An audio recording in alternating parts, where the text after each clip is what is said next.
ప్రియమైన వారులారా, ఈ సమయమున యేసుక్రీస్తు ప్రభుల వారి శ్రేష్టమైన నామములో మీ అందరితో కూడా కలిసి మరి ఒక పర్యాయం ఈ రీతిగా దేవుని నామాన్ని స్తుతించడానికి దేవుడు మాకు ఇచ్చిన ఈ ఆధిక్యత, ఈ అవకాశాన్ని బట్టి దేవునికి మహిమ కలగాలని ప్రార్థిస్తూ ఉన్నాం. One body in Christ 19 languages అనేటటువంటి ఈ ప్రత్యేకమైనటువంటి కార్యము ద్వారా ఎలాంటి భేదము లేదు, క్రీస్తులో ఎలాంటి భేదము లేదు అని అపోస్తలుడైన పౌలు చెప్పిన మాదిరిగా గ్రీసు దేశస్థులైనను, యూదులైనను, స్వతంత్రులైనను, ఇదిగో బానిసలైనను, స్త్రీ అయినను, పురుషుడైనను అనేటటువంటి భేదం లేకుండా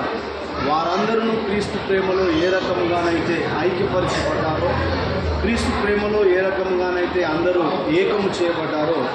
అదే ఉద్దేశంతో మరి ఈ యొక్క one body in Christ 19 languages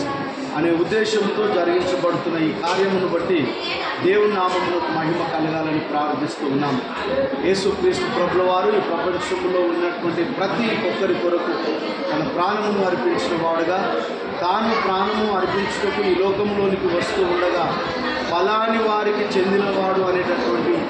మాత్రమే కాకుండా సర్వమానవాళి నిమిత్తమై తన ప్రాణమును ఏ రకంగా అర్పించినాడో మరి కార్యము ద్వారా కూడా, ఈ కార్యక్రమం ద్వారా కూడా అనేక మందిని ఏకం చేయడానికి ఈ యొక్క కార్యం ద్వారా ప్రయత్నాలు జరుగుతూ ఉండగా మీరందరూ కూడా ఈ యొక్క కార్యక్రమం కొరకు ప్రార్థించగలరని, ఇటువంటి కార్యక్రమాన్ని జరిగిస్తున్నటువంటి వారిని దేవుడు దీవించాలని, ఇందులో పాల్గొనేటటువంటి వారిని ఆశీర్వదించాలని